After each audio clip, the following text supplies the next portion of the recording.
कैसे हैं आप सब लोग। उम्मीद करते हैं खैरियत से होंगे। आज की इस वीडियो में हम जो बात करने वाले हैं, जो सरकारी नौकरी निकली है उसके बारे में बहुत सारे लोगों को मालूम ही नहीं है। तो चलिए जान लेते हैं कहाँ से वैकेंसी निकली है, कौन लोग एलिजिबल है, किस तरह से अप्लाई कर सकते हैं। पूरी बात डिटेल में बताने वाला हूँ। समझ में कब आएगी? जब वीडियो आप पूरी देखेंगे। तो चलिए शुरू करते हैं। देखिए, आपको ऑफिशियल वेबसाइट से सारी चीज़ें बताने वाले हैं और ऑफिशियल नोटिफिकेशन भी दिखाएंगे। कोई भी फर्जीवाड़ा हमारे इस चैनल पर नहीं चलता है। यह है चैनल का नाम रोजगार अपडेट विद आदिल खान। तो चलिए देख लेते हैं। तो सबसे पहले ये देख सकते हैं, यहाँ पर ये मतलब इसकी ऑफिशियल वेबसाइट है CSIR। ये है रिक्रूटमेंट नोटिफिकेशन। यहाँ से ये वैकेंसी निकली है, यहीं से आप डायरेक्टली इसका नोटिफिकेशन डाउनलोड कर सकते हैं, जो कि मैंने पहले से ही डाउनलोड कर रखा है और कई सारी चीज़ें इसमें मैंने हाईलाइट कर रखी हैं ताकि समझने में आसानी हो जाए। तो चलिए देख लेते हैं कौन कौन से पॉइंट्स इंपॉर्टेंट हैं इसमें। सबसे पहले देख सकते हैं, ये है CSIR नेशनल एरोस्पेस लेबोरेटरी। यहाँ पर ये बेंगलोर से वैकेंसी निकली है और स्टार्टिंग डेट मतलब इसकी 16 अप्रैल 2025 से इसके फॉर्म भरना स्टार्ट हो चुके हैं। और कब तक आप फॉर्म अप्लाई कर सकते हैं? 20 अप्रैल तक। और कब तक आप फॉर्म अप्लाई कर सकते हैं? 20 मई तक। 20 मई तक आप अप्लाई कर सकते हैं। और यहाँ पर किस किस सब्जेक्ट में वैकेंसी निकली है, मतलब किस किस पोस्ट के लिए वैकेंसी निकली है? तो जूनियर सेक्रेटरीट असिस्टेंट की वैकेंसी निकली है और जूनियर स्टेनोग्राफर की वैकेंसी निकली है। रिक्रूटमेंट का प्रोसेस क्या है, कौन लोग एलिजिबल हैं, पूरी बात समझ में आने वाली है। ठीक है ना। चलिए इसके बारे में बता देता हूँ। ये जो इंस्टीट्यूट है ना, ये देख सकते हैं आप CSIR। ये है council of scientific and industrial research. ठीक है ना। ये ministry of science and technology government of India की एक ब्रांच है। और इसी का मतलब ये देख सकते हैं आप, नेशनल एरोस्पेस लेबोरेटरी। जहां पर क्या काम होता है समझ लीजिए आप। सिविल डिफेंस, एविएशन, ये सारे काम होते हैं। मतलब जो एरोस्पेस वगैरह के काम होते हैं ना, एयरक्राफ्ट वगैरह बनते हैं, वो सारे काम होते हैं। लेकिन आपको यहाँ पर नॉन टेक्निकल काम मिलेगा। ठीक है ना। एरोस्पेस इंजीनियरिंग, इनोवेशन और advance material, wind tunnel testing, spine of industrial application of aerospace, ये सारे काम होते हैं। चलिए मुद्दे पे आते हैं, किस किस पोस्ट के लिए वैकेंसी निकली है। तो सबसे पहली बात कर लेते हैं। देखिए यहाँ पर ये देख सकते हैं आप, जूनियर सेक्रेटरीट असिस्टेंट की वैकेंसी निकली है। ठीक है ना। यहाँ पर 9 वैकेंसी हैं और CSIR की तरफ से डिफरेंट ऑर्गेनाइजेशन हैं जो CSIR के साथ जुड़े हुए हैं। उनमें से एक ये भी है। और यहाँ से जो वैकेंसी निकली है ना, सबसे पहले जूनियर सेक्रेटरीट असिस्टेंट के बारे में समझ लीजिए। 28 साल तक की उम्र के लोग अप्लाई कर सकते हैं। कितनी? 28 ईयर के लोग जो है अप्लाई कर सकते हैं। और ये देख सकते हैं यहाँ पर पे लेवल आपका जो है ना, ये होगा 19,900 से लेकर 63,200 और लगभग 39,000 पर मंथ की सैलरी आपको होने वाली है। ये बात आ गई समझ में आपको? चलिए इसके अलावा और भी बात आपको बता देते हैं। यहाँ पर 12th लेवल, अगर आपने 12th कर रखा है तो आप अप्लाई कर सकते हैं, बशर्ते कि आपने जो है ना मतलब कंप्यूटर आता हो, जैसे कि आप MS office, word, power point, ये सारी चीज़ें आपसे आती हों तो आप बिल्कुल अप्लाई कर सकते हैं। ठीक है ना। इसी तरह से आगे ये देख सकते हैं, जूनियर सेक्रेटरीट असिस्टेंट S&P। और यहाँ पर जो वैकेंसी है वो देख सकते हैं आप, 5 वैकेंसी हैं। स्पोर्ट कोटा की भी इसके अंदर इंक्लूड है। इसी तरीके से जूनियर सेक्रेटरीट असिस्टेंट की 7 वैकेंसी और हैं। और इसी तरीके से स्टेनोग्राफर की वैकेंसी है। और इसके ऑफिशियल नोटिफिकेशन से भी कुछ चीज़ें मैं आपको दिखा देता हूँ। ये यहाँ से भी आप देख सकते हैं, जूनियर सेक्रेटरीट की 9 पोस्ट हैं और जूनियर सेक्रेटरीट असिस्टेंट की यहाँ पर 5 पोस्ट ये वाली हैं। और यहाँ पर 28 साल के एज तक आप अप्लाई कर सकते हैं। ये सारी वही सारी चीज़ें हैं। और इसके अलावा स्टेनोग्राफर की जो वैकेंसी है वो 5 वैकेंसी हैं। कितनी वैकेंसी है? 5। कब तक अप्लाई कर सकते हैं आप? 27 साल की एज तक आप अप्लाई कर सकते हैं। उससे ज़्यादा अगर आपकी एज है तो नहीं अप्लाई कर सकते। और यहाँ पर जो आपकी सैलरी होने वाली है ना, वो 49,000 पर मंथ की सैलरी होने वाली है, सारी चीज़ें जोड़ जाड़ कर। ठीक है ना। और यहाँ पर भी आप 12th लेवल पर अप्लाई कर सकते हैं। आपने 12th कर रखा है और स्टेनोग्राफी आपसे आती है तो आप अप्लाई कर सकते हैं। इसके अलावा यहाँ पर जॉब रिक्वायरमेंट देखिए, आपको इस काम में करना क्या रहेगा ये भी समझना बहुत ज़रूरी है। Candidates are required to provide assistance in the function of general administration. देखिए इंडस्ट्री के अंदर जो भी जनरल काम काज होते हैं उसमें आपको जो है अपने सीनियर की मदद करनी है। Finance, account, store and purchase, ये सारे मतलब डिपार्टमेंट्स हैं। अलग अलग डिपार्टमेंट्स में आपको जो है ना मतलब हेल्प करनी है उन लोगों की।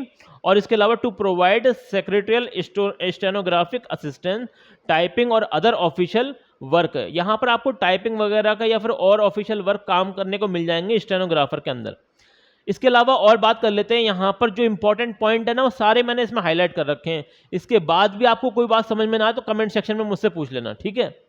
और इसी बात पर वीडियो को लाइक कर दें अगर आपको वीडियो अच्छी लग रही हो, ठीक है।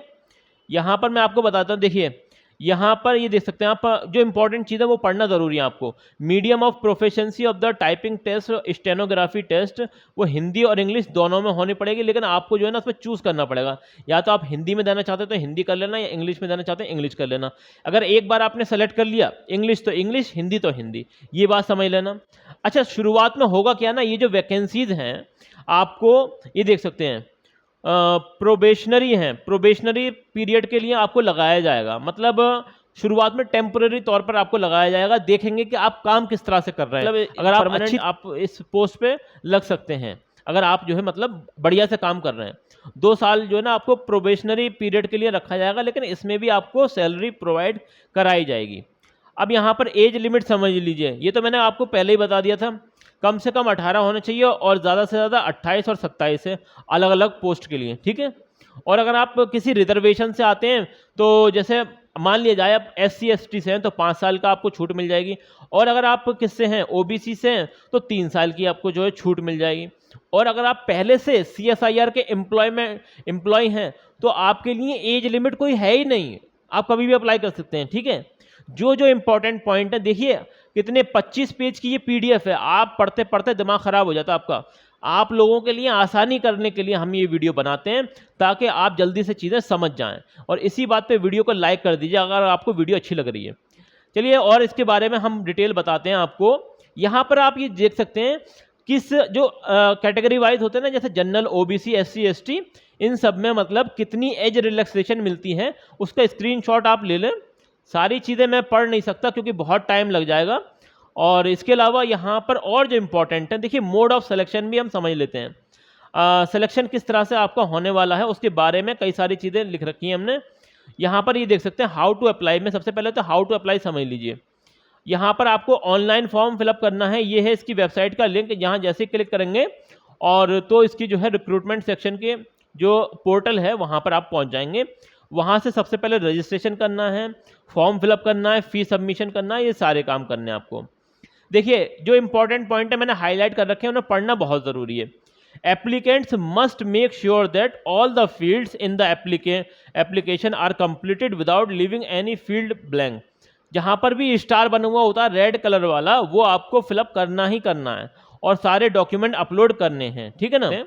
और procedure for the online payment of the fee, candidates are to log in on the State Bank Collect web page. सबसे पहले आपको लॉग इन करना पड़ेगा, देन क्लिक टाइप आप किस चीज़ के लिए अप्लाई कर रहे हैं, मतलब किस डिपार्टमेंट में अप्लाई कर रहे हैं और कहाँ पर आपको फीस पेमेंट करनी है, वो सारी चीज़ें आपको जो है क्लिक करनी पड़ेंगी वहाँ पे। कॉर्पोरेट इंस्टीट्यूट, गवर्नमेंट डिपार्टमेंट इसमें सेलेक्ट कर लेना। उसके बाद ये समय सेलेक्ट कर लिया, उसके बाद स्टेट कॉर्पोरेट इंस्टीट्यूट तो उसमें कर्नाटका सेलेक्ट कर लेना। डिपार्टमेंट नेम के अंदर ये सेलेक्ट कर लेना आप NAL, मतलब नेशनल एरोस्पेस लेबोरेटरी, फिर पेमेंट कर देना, ठीक है ना। ये सारी चीज़ें हैं। और यहाँ पर आपको जो फ़ी पेमेंट करनी है वो 500 रुपये की फ़ी पेमेंट करनी है। और अगर आप किस कैटेगरी से हैं, अगर आप रिजर्वेशन कैटेगरी से हैं तो आपकी जो है ना मतलब कोई फ़ीस नहीं है उस केस में। ये समझ में आ गई बात। हाँ, ये यहाँ पर भी समझ सकते हैं, यहाँ ये 500 रुपये तो फीस है किसके लिए, जनरल वालों के लिए, ठीक है ना। वहीं अगर आप SC ST PWD या वुमेन या एक्स सर्विसमैन हैं तो आपके लिए कोई फीस है ही नहीं, तो इनके तो मज़े ही आने वाले हैं, बिल्कुल अप्लाई कर दें। इसके अलावा यहाँ देख सकते हैं candidates are required to upload, ये सारे आपको डॉक्यूमेंट्स अपलोड करने हैं, वो भी PDF फाइल में कन्वर्ट कर देना, एक ही सिंगल PDF में बनाना है आपको। ये देख सकते हैं candidate are required to upload the following merge single PDF। हाँ, सिंगल PDF में आपको जो कम से कम बस 5 MB में जो है आपको ये पूरी PDF बना लेनी है, ठीक है ना। इन क्रोनोलॉजिकल ऑर्डर, इस तरह से सबसे पहले 10th, फिर 12th या डिप्लोमा वगैरह आपने कर रखा है, और उसके बाद फ़ी की स्लिप वगैरह सारी चीज़ें, और जो भी आपके मतलब कास्ट और सर्टिफिकेट वगैरह हैं, ये सारे जो है ना मतलब इसी सीक्वेंस में आपको अपने डॉक्यूमेंट्स लगाने हैं, ठीक है ना। ये सारी बात समझ में आ गई आपको। अब यहाँ पर ये समझ लीजिए कि यहाँ पर जो इसका सिलेबस वगैरह है तो वो कैसा होता है। देखिए, scheme for examination for junior secretariat assistant, यहाँ पर देख सकते हैं प्रोसीजर, तो ये देख सकते हैं scheme for the written examination post of the junior secretariat assistant. तो यहाँ पर जनरल F&A एंड S&P के लिए जो वैकेंसी है वो समझ सकते हैं यहाँ पर। और ये है सबसे पहले आपका एक OMR based computer based paper होगा, और उसमें मतलब देख सकते हैं आप मीडियम ऑफ जो क्वेश्चन आएंगे दोनों में आएंगे, हिंदी और इंग्लिश में। और लेवल क्या होगा आपका 12th लेवल के क्वेश्चन आएंगे और 200 क्वेश्चन आएंगे, ठीक है ना। और यहाँ आप देख सकते हैं जो फर्स्ट पेपर होगा ना, ये समझ लीजिए आप। देखिए फर्स्ट पेपर जो होगा आपका, उसमें मेंटल एबिलिटी आपकी चेक करी जाएगी, 100 क्वेश्चन आएंगे 200 मार्क्स के। और यहाँ पर कोई भी आपकी जो है ना नेगेटिव मार्किंग नहीं है पहले पेपर के अंदर। और मेंटल एबिलिटी के अंदर आपकी general intelligence, quantitative aptitude, reasoning, ये सारी चीज़ें, प्रॉब्लम सॉल्विंग, वैल्यू जजमेंट, ये सारी चीज़ें आ जाएंगी। पेपर सेकंड जो आएगा इसमें नेगेटिव मार्किंग आपकी होगी, और यहाँ पर जनरल अवेयरनेस के 50 क्वेश्चन आएंगे, इंग्लिश के 50 क्वेश्चन आएंगे, ठीक है ना। यहाँ पर 3 नंबर का एक क्वेश्चन होने वाला है, ये भी समझ लीजिएगा। अब ये देख सकते हैं ये लगभग ना SSC की तरह है पेपर, थोड़ा सा प्रोफिशिएंसी टेस्ट भी होगा कंप्यूटर का आपका। तो मतलब 30 वर्ड पर मिनट स्पीड होनी चाहिए आपकी इंग्लिश में, और हिंदी में होनी चाहिए 35 होना चाहिए इंग्लिश में, और 30 होना चाहिए हिंदी में, ठीक है ना। टाइम आपको अलर्ट होगा 10 मिनट का। ये समझ में आ गई बात। इसके अलावा देखिए preparation of the merit list कैसे बनेगी। जो प्रोफिशिएंसी कंप्यूटर टेस्ट है वो खाली क्वालिफाइंग नेचर का है। इसके अलावा final merit list will be prepared only on the basis of the marks obtain in the candidate in paper second. आपका ये वाला जो होगा ना पेपर सेकंड, ये बहुत इंपॉर्टेंट है। इसी के बेसिस पर आपका क्या होगा, फाइनल मेरिट लिस्ट तैयार होगी। अब समझ लीजिए जो जूनियर स्टेनोग्राफर होते हैं ना, इनका क्या मतलब स्कीम होती है, किस तरह से मतलब पेपर इनका आएगा। तो यहाँ पर भी OMR बेस्ड पेपर होने वाला है। और यहाँ पर ये देख सकते हैं OMR जो पेपर होगा वो भी 12th लेवल का होने वाला है। 200 क्वेश्चन आएंगे और 2 घंटे का टाइम मिलेगा आपको, ठीक है ना। ये आगे बात समझ में, हिंदी इंग्लिश दोनों होंगे आपके, मतलब mode of question, medium of question. इसके अलावा यहाँ पर ये देख सकते हैं जनरल इंटेलिजेंस रीजनिंग के 50 क्वेश्चन आएंगे 50 मार्क्स के। यहाँ पर 0.25 मार्क्स कटेंगे अगर आप एक सवाल गलत करते हैं तो। जनरल अवेयरनेस देख सकते हैं 50 क्वेश्चन 50 नंबर के। और इंग्लिश कंप्रीहेंशन के जो क्वेश्चन आएंगे 100 क्वेश्चन आएंगे 100 मार्क्स के। यहाँ पर आप देख सकते हैं प्रोफिशिएंसी टेस्ट भी आपका होगा स्टेनोग्राफी का। 10 मिनट दिए जाएंगे आपको, हिंदी और English as adopted by the candidate in the application form. जो भी आपने मतलब या तो हिंदी ऑप्शन चुना होगा तो हिंदी के आएंगे, या इंग्लिश चुना होगा तो इंग्लिश के आएंगे। स्पीड आपकी टेस्ट की जाएगी, ठीक है ना। 80 वर्ड पर मिनट, ठीक है ना, 80 वर्ड पर मिनट। इसके अलावा यहाँ पर जो आपका ये सारी चीज़ें आप पढ़ लेना। Preparation of the merit list कैसे बनेगी, तो देखिए जो प्रोफिशिएंसी टेस्ट होगा ना वो खाली क्वालिफाइंग नेचर का है। जो फाइनल मेरिट लिस्ट प्रिपेयर्ड होगी on the basis of the candidate, जो कॉम्पिटिटिव एग्जाम आप पास करेंगे 200 नंबर वाला, ठीक है ना। इसी तरीके से यहाँ पर और परफॉर्मा वगैरह दे रखे हैं, तो ये सब आप डाउनलोड कर सकते हैं, देख सकते हैं। और कोई बात समझ में ना आए तो कमेंट सेक्शन में मुझसे पूछ लेना। और ये इसकी ऑफिशियल वेबसाइट है, ये मैंने आपको दिखा दिया, CSIR NAL रिक्रूटमेंट, ठीक है ना, नेशनल एरोस्पेस लेबोरेटरी। यहाँ से ये वैकेंसी निकली हैं, और यहाँ से इसका ऑफिशियल नोटिफिकेशन भी आप देख सकते हैं। अप्लाई कैसे करना है सारी चीज़ें आपको यहाँ मिल जाएंगी। ये देख सकते हैं, थोड़ा सा यहाँ आएंगे और मैं दिखाता हूँ आपको। ये थोड़ा सा इसे बड़ा कर लीजिए। जैसे थोड़ा सा नीचे आएंगे ना, तो यहाँ पर आपको पूरा ये फॉर्म वगैरह, मतलब ये पूरा एडवर्टीजमेंट मिल जाएगा आपको यहाँ से। और कोई बात समझ में ना आए तो हमसे पूछ सकते हैं। रोजगार अपडेट विद आदिल खान। चलिए आज के लिए बस इतना ही, मिलते हैं अगली वीडियो में। तब तक के लिए best of luck for your career.